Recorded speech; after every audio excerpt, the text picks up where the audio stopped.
राजस्थान पत्रिका संपादकीय गति 110 शब्द प्रति मिनट। Be ready 3, 2, 1 start. प्राकृतिक आपदाओं की संख्या की दृष्टि से भारत अत्यधिक प्रभावित राष्ट्रों में आता है और राष्ट्र के भिन्न भिन्न क्षेत्रों में गत 30 वर्षों से लगभग 40 प्राकृतिक आपदाओं का प्रकोप रहा है।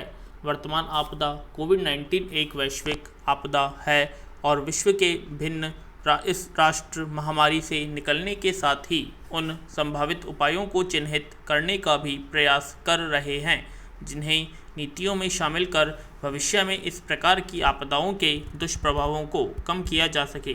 निश्चित ही आर्थिक सुदृढ़ीकरण के ऐसे स्रोत जिनसे रोजगार व जीवन यापन कम से कम प्रभावित हो व जन स्वास्थ्य सुदृढ़ीकरण के वे उपाय जिनसे रोग प्रतिरोधक क्षमता में वृद्धि हो, ऐसे सर्वमान्य सूचक हैं जिनके इर्द गिर्द ही नीतियों का ताना बाना बुनना दूरगामी रूप से सार्थक सिद्ध होगा। पैरा वर्तमान आपदा के समय जब ग्रामीण अपनी जड़ों की तरफ लौट रहे हैं, तब स्वाभाविक है कि ऐसे उद्यमों व स्वरोजगार की तरफ आकर्षण होगा जो स्थानीय स्तर पर सृजित किए जा सके और सुनिश्चित बाजार मांग वाले हो। वर्तमान महामारी ने जनमानस को पोषण व आहार द्वारा रोग प्रतिरोधक क्षमता में वृद्धि हेतु सचेत व संवेदित कर दिया है। जाहिर है कि प्रोटीन, विटामिन, सूक्ष्म खनिज तत्वों से प्रचुर प्राकृतिक खाद्य स्रोतों की मांग में वृद्धि होना तय है। राष्ट्र का दुग्ध उत्पादन में प्रथम व अंडा उत्पादन में विश्व में तृतीय स्थान पर होने के कारण प्रोटीन व सूक्ष्म तत्व इन स्रोतों से बहुतायत में उपलब्ध हैं। हाल ही में जारी आहार व पोषण सुरक्षा रिपोर्ट में दर्शाया गया है कि ग्रामीण व शहरी क्षेत्रों में ऊर्जा व प्रोटीन प्राप्ति के स्रोत के रूप में पोषण के लिए अनाज व समान कृषि उत्पादों की तुलना में पिछले 35 वर्षों में दूध व उत्पादों पर व्यय में अत्यधिक वृद्धि हुई है। पैरा वर्तमान में देसी गौवंश, बकरी व ऊंट के दूध की समाज में मांग बढ़ रही है। वैज्ञानिकों द्वारा भिन्न प्रजाति के दूध में विद्यमान जैव सक्रिय तत्वों का मानव स्वास्थ्य एवं रोग प्रतिरोधक क्षमता पर सार्थक प्रभाव देखा गया है। बकरी का दूध एलर्जी, अपच व अन्य रोगों से उपयोगी सिद्ध हो रहा है, तो मधुमेह में ऊँटनी के दूध की उपयोगिता की भी वैज्ञानिकों ने पुष्टि की है। संभव है कि भविष्य में दूध को आवश्यकतानुसार डिजाइन किया जा सकेगा। आवश्यकता है कि अनुसंधानों में प्राप्त परिणामों का उचित प्रमाणीकरण कर उन्हें व्यावसायिक मॉडल में ढालकर प्रोत्साहन दिया जाए। पैरा विकास नीति में ऐसे प्रावधान किए जाने चाहिए ताकि ग्रामीण युवा इन नवाचारों की तरफ आकर्षित होकर उद्यमिता के नए मॉडल विकसित कर सकें और राज्य की बहुमूल्य संपदा का देश हित में पूर्ण दोहन किया जा सके। युवाओं का बकरी पालन, मुर्गी पालन, खरगोश पालन, मत्स्य पालन आदि की तरफ रुझान बढ़ा है। यदि किसानों को इन विधाओं में वैज्ञानिक पद्धति से प्रशिक्षण मिले तो उत्पादन बढ़ने की अपार संभावनाएं हैं। मूल्य संवर्धन के लिए स्थानीय स्तर पर प्रसंस्करण सुविधाएं मुहैया हो तो किसानों को अपने उत्पादों का उचित मूल्य भी मिल सकेगा और स्वरोजगार के नए क्षेत्र भी विकसित होंगे।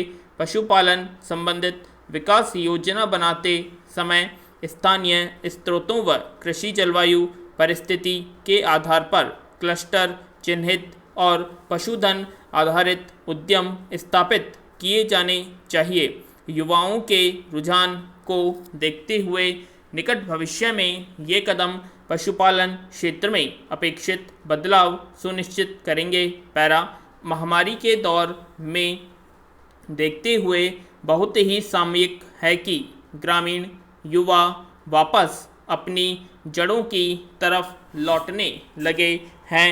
पैरा आवश्यकता है कि ग्राम स्वरोजगार की संभावनाओं को तलाश कर उन्हें मजबूत स्तंभ प्रदान किया जाए और महात्मा गांधी के ग्राम स्वराज के स्वप्न को पूरा करने की तरफ सशक्त कदम बढ़ाया जाए।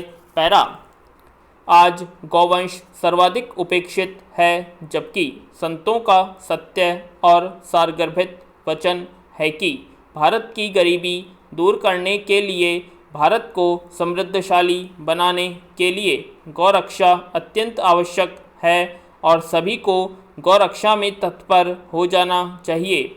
यह सर्वविदित है कि संतों के वचन केवल मान्यताओं या आस्था का विषय नहीं है, बल्कि उनमें गंभीर दर्शन, अनुभूति एवं व्यवहारिकता निहित होती है। वर्ष 2005 में गुजरात सरकार के पूर्ण गोवध बंदी के कानून का सर्वोच्च न्यायालय द्वारा समर्थन दिए जाने का भी यही आधार है।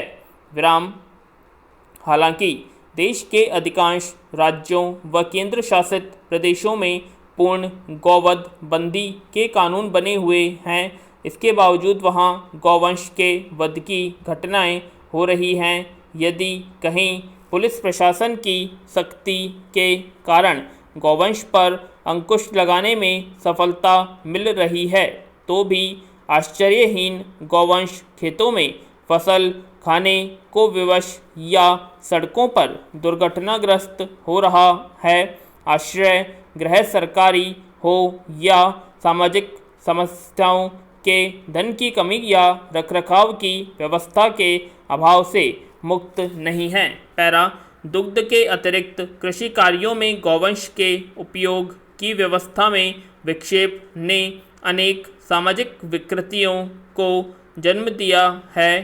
कोरोना वायरस महामारी के बाद काफ़ी लोग गांवों को लौट रहे हैं।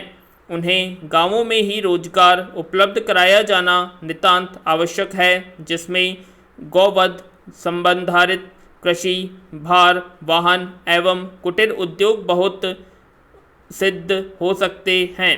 इसमें जैविक खेती की विशेष भूमिका है।